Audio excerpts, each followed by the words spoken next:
नमस्कार साथियों, सीबीविकल आईटीआई गुरु में आप सभी का स्वागत है। दोस्तों, आज के इस वीडियो में आपको ये बताने वाले हैं कि इनको आईटीआई नहीं करना चाहिए।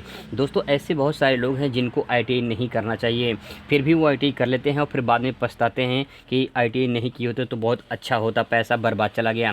दोस्तों, आपके साथ ऐसा ना हो, आपको पछताना ना पड़े, वही जानकारी आपको बता दे रहे हैं ताकि आपको भविष्य में जो है ये फिर बाद में ना कहना पड़े कि आईटीआई बेकार होता है।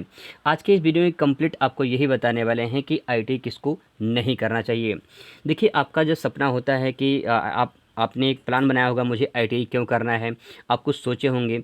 अब बहुत सारे से लोग होते हैं जिनका सपना होता है रेलवे में जॉब पाने का, और सबसे बड़ा जो सपना होता है उसमें असिस्टेंट लोको पायलट बनने का, रेलवे में ड्राइवर बनने का सबसे बड़ा ये सपना होता है, बहुत सारे लोगों का होता है। तो ये सबसे मुख्य होता है। इसके बाद दोस्तों कुछ लोग ऐसे होते हैं जिनको टेक्नीशियन बनना होता है, ठीक है, जिनको टेक्नीशियन बनना होता है। कुछ लोग ऐसे होते हैं जिनको अपना बिजनेस करना होता है, ठीक है, और कुछ लोग ऐसे होते हैं जिनको प्राइवेट में जॉब करना होता है, वो इसलिए आईटीआई करते हैं। अब दोस्तों होता क्या है कि अब इसमें अगर मान लीजिए आप असिस्टेंट लोको पायलट बनना चाहते हैं, अगर आप जो है रेलवे में जॉब पाना चाहते हैं, तो होता क्या है कि अगर आपका जो है कोई फिजिकल, ठीक है, ध्यान रखेंगे, अगर कोई आपका फिजिकल कोई प्रॉब्लम है, फिटनेस में कोई प्रॉब्लम है, या फिर सिंपल भाषा में कहा जाए अगर आपको जो है कलर विजन है, ठीक है, अगर आपको जो है कलर विजन है तो आपको आईटीआई नहीं करना चाहिए। दोस्तों, जो बात बता रहा हूँ वो बिल्कुल सत्यता के साथ मैं बता रहा हूँ। आपको अगर कलर विजन है या फिर मतलब कि आपको जो है कोई दिक्कत है, परेशानी है, आंखों से स्पष्ट नहीं होता है, दिखाई नहीं देता है दूर का या फिर निकट का, तो आपको आईटीआई नहीं करना चाहिए। क्योंकि जब रेलवे के एग्ज़ाम होते हैं, एंट्रेंस एग्ज़ाम होते हैं, तो आप उसे क्वालिफाई कर लेते हैं और फिर इसके बाद जो है आपका फिजिकल होता है, तो उसमें आपका जो आई होता है उसको 6/6 जो है होना चाहिए, ठीक है। ये आई जो नाप मतलब चेक करते हैं आँख का, उसमें 6/6 होना चाहिए। अगर उससे कम है तो आप तुरंत रिजेक्ट कर देते हैं। तो इसीलिए आपको ध्यान में रखना है कि अगर रेलवे में असिस्टेंट लोको पायलट बनना है और आपको फिजिकल में कोई प्रॉब्लम है तो आपको आईटीआई नहीं करना चाहिए। अब दोस्तों बात यहाँ पे ये होती है कि अगर आप ग्रुप डी में जाना चाहते हैं, वहाँ भी जो है आपका फिजिकल होता है, आप असिस्टेंट लोको पायलट बनना चाहते हैं, वहाँ भी फिजिकल होता है, ठीक है। तो आपको ध्यान में रखना है कि अगर आप के जो ऐसी प्रॉब्लम है तो आपको आईटीआई नहीं करना चाहिए। इससे अच्छा दूसरा कोई कोर्स कर लो, ज़्यादा बेटर होगा। अगर बात करें वही टेक्नीशियन की, तो टेक्नीशियन में दोस्तों ऐसे बहुत सारे लोग होते हैं जिनको गवर्नमेंट में जॉब चाहिए होता है, ठीक है, तो उनको टेक्नीशियन बनना होता है। इससे मान लीजिए अगर बात करें यूपीपीसीएल की बात करें, ठीक है, यूपीपीसीएल की बात करें तो यहाँ पे बहुत सारे लोग टेक्नीशियन बनना चाहते हैं।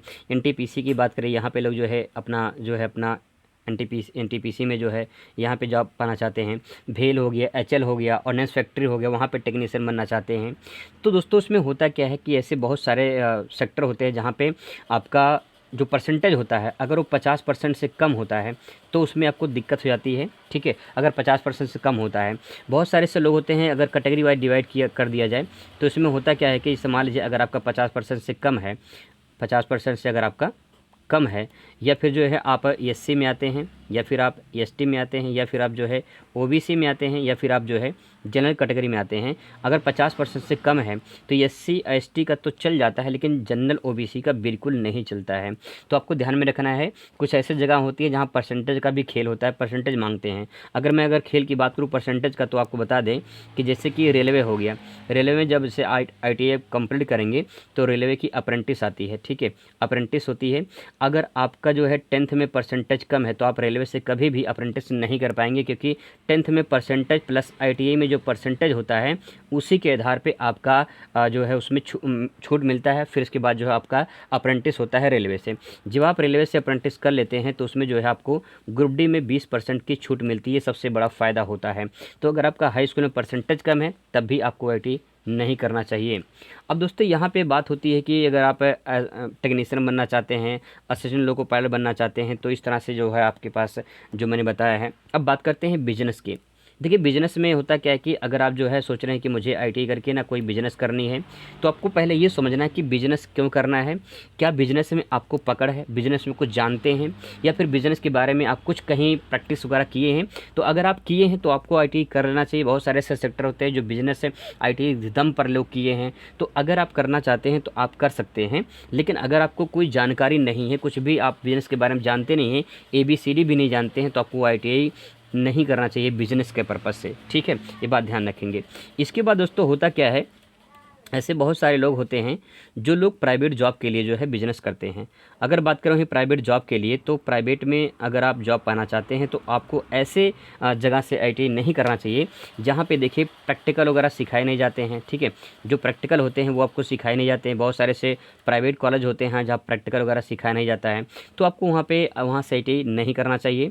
अगर आप करना चाहते हैं तो आपको ध्यान में रखना है कि ऐसे जगह से करो जहाँ आपको कहेंगे ट्रेनिंग दी जाती है, प्रैक्टिकल वगैरह सिखाए जाते हैं, थोड़ा सा पढ़ाई हो जाती है, ठीक है। तो आपको आईटीआई कर लेना चाहिए। अगर आप ऐसा करके जाते हैं तो आपको कहीं कहीं फ़ायदा मिल जाता है। दोस्तों यहाँ पे ये बात है। अब बात सबसे बड़ी मोस्ट इम्पॉर्टेंट ये है कि अगर जैसे आप आईटीआई में एडमिशन लेना चाहते हैं और आपकी सोच है कि मुझे कोई बड़ी पोस्ट चाहिए, ठीक है, आपको कोई बड़ी पोस्ट चाहिए, तो आप लोग के लिए आईटीआई नहीं है, क्योंकि आईटीआई एक तरह से ग्रुप डी की पोस्ट होती है और यही जो पोस्ट होती है ग्रुप डी लेवल का होता है। तो इसलिए आपको अगर बड़ी पोस्ट चाहिए तो आपको आईटीआई नहीं करना चाहिए। दूसरी बात दोस्तों ये है कि अगर आप जब आईटीआई में एडमिशन लेते हैं तो अगर आपको उस टाइम पे अच्छा ट्रेड ना मिले, ठीक है, अगर अच्छा ट्रेड ना मिले तब भी आपको आईटीआई नहीं करना चाहिए, क्योंकि अगर आप आईटीआई कर लेते हैं ऐसे ट्रेड से कर लेते हैं जिसकी डिमांड नहीं है मार्केट में, तो कोई फ़ायदा नहीं होगा। इसलिए आपको बात को ध्यान में रखना है, ऐसे ट्रेड से करिए जिसकी डिमांड है, जिसकी वैल्यू है। दोस्तों ये कुछ पॉइंट है जिसे आपको समझना है कि आपको आईटीआई इस तरह से नहीं करना चाहिए, किनको आईटीआई करना चाहिए। अगली वीडियो मुलाकात करते हैं। Thanks for watching.